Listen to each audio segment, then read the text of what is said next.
because the Trump administration announcing today it's banning most fruit and mint-flavored e-cigs in an effort to curb teen use. The ban comes amid a surge in teen use of e-cigarettes and a mysterious vaping-related illness that has killed 55 people in 27 states. But will this ban fix either of those problems?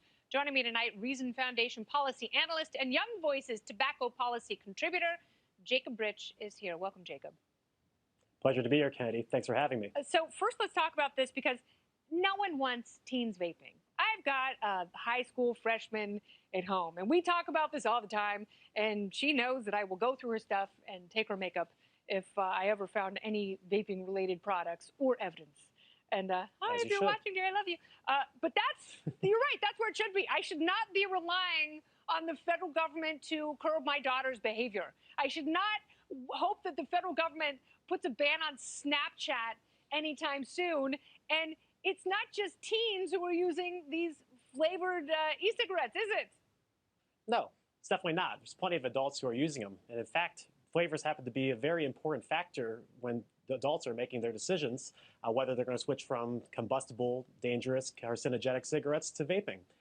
And yeah, I mean, if you look at the surveys for teen use, yes, and when you ask them why they're using, curiosity by far is the #1 reason why they're using them. And flavors happen to be way, way, way down the totem pole. Only about 23% of teens say that flavors even enter any sort of consideration when they're choosing. No, and if all they want is a flavor, they'll go out and choose dum-dums because they come in like blue cotton candy and root beer and all sorts of delicious flavors. But this doesn't get to the heart of the question. And I don't think the federal government, if we're going to be paying for health care, and when I say we, I mean Medicare for all or some big government program like that, you really want more people smoking combustible cigarettes? I would much rather see the current crop of people, including adults, and I don't care what flavor they're using. I would much rather see them vape because the ultimate cost to society is much lower.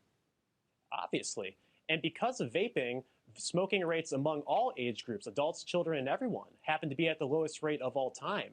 And we actually should be thanking the vapors for putting these products out there. Yes. Now, I mean, if the federal government is going to do something about vaping that's going to be effective, I think we could have that conversation. But what the federal government's doing at the moment, what the FDA is proposing, is only removing the flavors that are in cartridges. That's going to be annoying for a lot of people, and it might reduce youth use a little bit. A little bit. But honestly, there's not going to be much of an effect on any sort of use. And it's really just going to be a burden on adults trying to switch to less carcinogenic They're going to go back to Tide Pods, Jacob, and that's the worst alternative to everything.